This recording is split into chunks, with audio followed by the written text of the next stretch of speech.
दोस्तों, इतिहास में आपने बहुत सी ऐसी घटनाओं के बारे में सुना होगा जो कि अपने आप में बहुत ही अद्भुत और रहस्यमयी मानी जाती है। फिर वो चाहे समुद्री जहाज का गायब होना हो, या फिर बरमूडा ट्रायंगल में गायब होने वाले जहाज, या फिर पूरे के पूरे शहर का गायब हो जाना। तो आज की इस वीडियो में हम आपको कुछ ऐसे लोगों के बारे में बताने वाले हैं जिनके गायब होने के पीछे का रहस्य आज भी पहेली बना हुआ है। तो चलिए शुरू करते हैं। साल 1962 में गुआम नाम के एक अमेरिकी मिलिट्री विमान ने उड़ान भरी, जिसमें 90 से भी ज्यादा सैनिक सवार थे। इस विमान में पूरे के पूरे सैनिकों का एक जस्ता था जो कि फिलीपींस के लिए उड़ान भर रहा था। लेकिन हैरतअंगेज तौर पर यह विमान फिलीपींस पहुंचा ही नहीं। कई लोगों का मानना है कि ये विमान आसमान में ही कहीं गायब हो गया होगा। यहाँ तक कि कई दिनों तक पायलट्स द्वारा किसी भी तरह के संकट की सूचना रेडियो पर किसी को नहीं दी गई। कई लोग ये भी मानते हैं कि शायद ये विमान समुद्र में कहीं गिर गया होगा। इस मिलिट्री विमान की खोज करने के लिए कई एजेंसीज और बड़े बड़े रेस्क्यू ऑपरेशंस भी लागू किए गए, और यहाँ तक कि 1300 अमेरिकी सैनिकों को भी इस विमान की खोज के लिए लगाया गया। लेकिन इसके बावजूद इस विमान का कोई सुराग नहीं मिला। इस मामले में एक लाइब्रेरियन टैंकर शिप के चालक दल के सदस्यों का दावा है कि उड़ान के समय उन्होंने आसमान में एक अद्भुत चमकीली रोशनी देखी थी। लेकिन वहीं अमेरिकन सिविल एरोनॉटिक्स बोर्ड का मानना है कि वो इस दुर्घटना के संभावित कारणों का पता लगाने में सक्षम नहीं रहे। आज भी इस बोइंग विमान के गायब होने का सबूत वैज्ञानिकों और लोगों के पास नहीं है, और आज के समय में भी इस विमान के गायब होने के पीछे का रहस्य पहेली बना हुआ है। ऐसी ही एक घटना आज से करीब 83 साल पहले घटी थी, जिसका रहस्य आज तक अनसुलझा है। दरअसल एक महिला पायलट, जिसे बेहतरीन पायलट्स में से एक माना जाता था, वह अचानक से ही आसमान में कहीं गायब हो गई, और ऐसी गायब हुई कि उसका पता आज तक नहीं चल सका। इस घटना को इतिहास की सबसे रहस्यमयी घटनाओं में से एक माना जाता है। आखिर जहाज समेत आसमान में ये महिला पायलट कहाँ गायब हो गई, ये रहस्य आज तक अनसुलझा है। इस महिला को करिश्माई महिला पायलट भी कहा जाता है, क्योंकि उन्होंने हवाई जहाज से अटलांटिक महासागर को पार करने का करिश्मा कर दिखाया था, और ऐसा करने वाली वो दुनिया की पहली महिला थी। ये करिश्मा उन्होंने 20 मई 1932 को कर दिखाया, जिसके बाद उन्हें अमेरिका की क्वीन ऑफ द ईयर की उपाधि मिली। अटलांटिक महासागर को पार करना एमिलिया का कोई अंतिम पड़ाव नहीं था, बल्कि उन्होंने आसमान में और भी कई इतिहास रचे। उन्होंने हवाई जहाज से 18,415 फीट की ऊंचाई तक पहुंचकर इतिहास रचा। साथ ही 11 जनवरी 1935 को पैसिफिक महासागर को अकेली हवाई जहाज से पार करने वाली वो पहली महिला बनी। इसके अलावा वो मेक्सिको सिटी से न्यूयॉर्क तक की दूरी को अकेला तय करने वाली पहली महिला भी बनी। दोस्तों, एमिलिया को हवाई जहाज उड़ाने का इतना शौक था कि उन्होंने अपने लिए एक सेकंड हैंड विमान भी खरीद लिया, और उसी से वो ट्रेनिंग करती थी। उन्होंने अपने 2 सीट वाले उस जहाज का नाम कैनरी रखा था, और इसी जहाज से उन्होंने सबसे पहले 14,000 फीट की ऊंचाई पर जाकर एक नया इतिहास रचा। 2 जुलाई 1937 एमिलिया की जिंदगी का आखिरी दिन साबित हुआ, क्योंकि एक उड़ान के प्रयास के दौरान मध्य प्रशांत महासागर के ऊपर हाउलैंड द्वीप के पास वो विमान समेत गायब हो गई। अमेरिकी सरकार ने उन्हें खोजने का बहुत प्रयास किया। करीब 2.5 लाख मील की समुद्री सीमा को छाना गया, लेकिन उनका कुछ पता नहीं चला, जिसके बाद आखिरकार 5 जनवरी 1939 को उन्हें मृत घोषित कर दिया गया। लेकिन आज भी ये रहस्य बना हुआ है कि आखिर एमिलिया विमान सहित कहां गायब हो गई।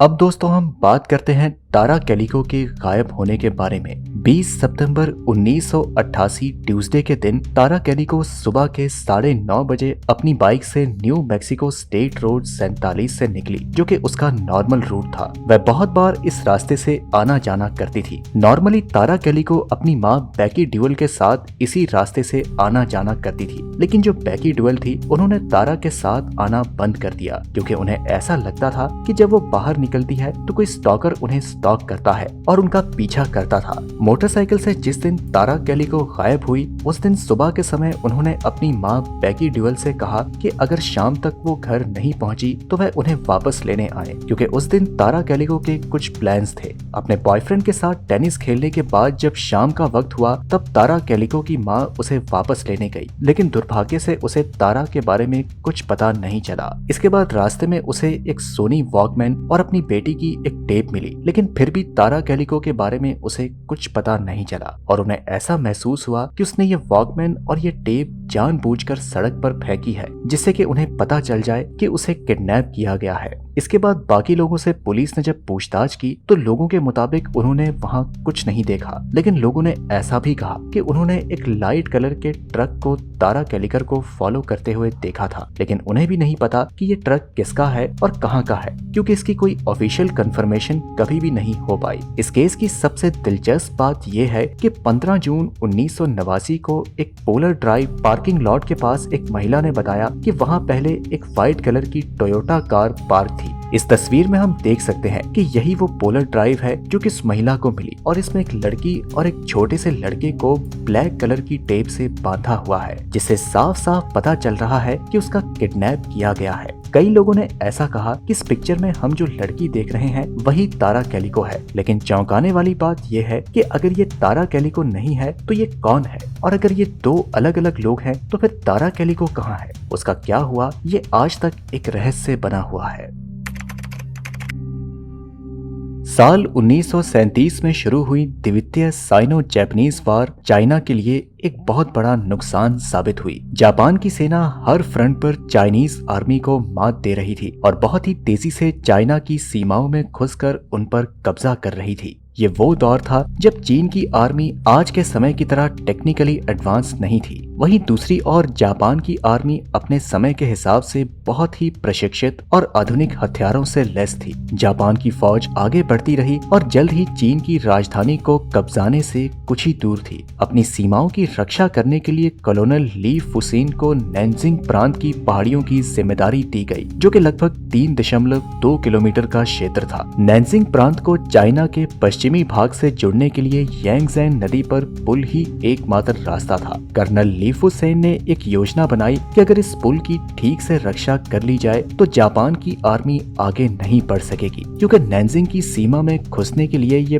पुल एकमात्र रास्ता था। इस पुल की रक्षा और उसकी निगरानी के लिए चीन की आर्मी की तरफ से कर्नल ली को 2988 नए जवानों की सेना दी गई, जो कि नए होने के कारण ज्यादा ट्रेन नहीं थे, लेकिन कर्नल ली को फिलहाल इन लोगों के साथ अपने मिशन को अंजाम देना था। 10 दिसंबर की दोपहर को इस पूरे ट्रूप को इनकी पोजीशन पर तैनात कर दिया गया, लेकिन अगली ही सुबह कर्नल ली को सूचना मिली कि उनका 3000 सैनिकों से संपर्क टूट चुका है और वहां से कोई भी रेस्पॉन्स नहीं आ रहा है। बेस पर मौजूद सभी लोगों को लगा कि जरूर जापान की आर्मी ने उन सैनिकों पर धावा बोल दिया है, जिसके बाद कर्नल ली ने तुरंत ही एक टीम को इस मामले का संज्ञान लेने के लिए भेजा। सभी को ये आशंका थी कि उन सैनिकों का किसी भी संदेश का जवाब न देने के पीछे जापानीज आर्मी का हाथ हो सकता है, लेकिन वहां पर पहुंचने के बाद सब के सब हैरान रह गए। किसी को भी अपनी आंखों पर विश्वास नहीं हुआ, क्योंकि जिन 2988 सैनिकों को उनकी रक्षा के लिए तैनात किया गया था उनमें से एक भी सैनिक वहां पर मौजूद नहीं था। उन सैनिकों के साथ भेजा गया सारा सामान और हथियार ज्यों का त्यों पड़ा था।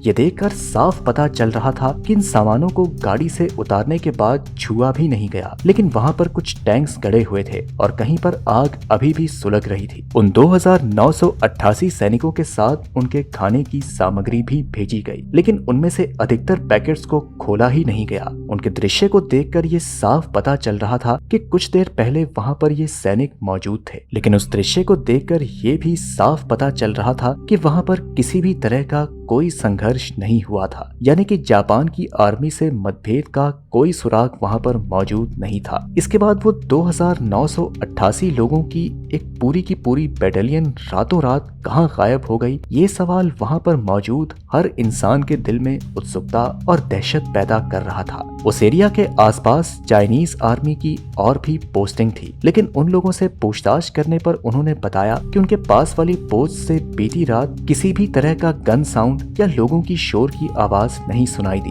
और न ही आसपास के इलाकों में जापानीज आर्मी के हमले की पुष्टि हुई। इस पोस्ट की एक तरफ नदी थी और दूसरी तरफ झाड़ियां और खेत जहां आसपास के किसानों की फसलें थी, लेकिन इन झाड़ियों और खेतों के बीच में किसी भी सैनिक के फुटप्रिंट्स नहीं मिले। अब इन सैनिकों को आसमान निकल गया या फिर जमीन, ये एक ऐसा सवाल था जो कि धीरे धीरे एक खतरनाक मिस्ट्री का रूप ले रहा था। चीन की आर्मी ने आसपास के गांव से लेकर इन सैनिकों के घर तक हर जगह खोजने के प्रयास किए, लेकिन दुर्भाग्य से इनका कोई सुराग नहीं मिला। सन 1945 में साइनो जापानीज युद्ध खत्म हुआ और 1949 में दोनों देशों के बीच विवादित जमीन की संधि भी हो गई। इसके बाद जापान की सरकार ने युद्ध से जुड़े दस्तावेजों को साझा करते हुए इस बात को भी क्लियर किया कि उन्होंने कभी भी नानजिंग प्रांत के आसपास के एरिया पर चढ़ाई नहीं की और न ही उन्होंने 2988 सैनिकों को बंधक बनाया। आज भी लगभग 80 साल बाद उन सैनिकों की तलाश जारी है, लेकिन उस रात क्या हुआ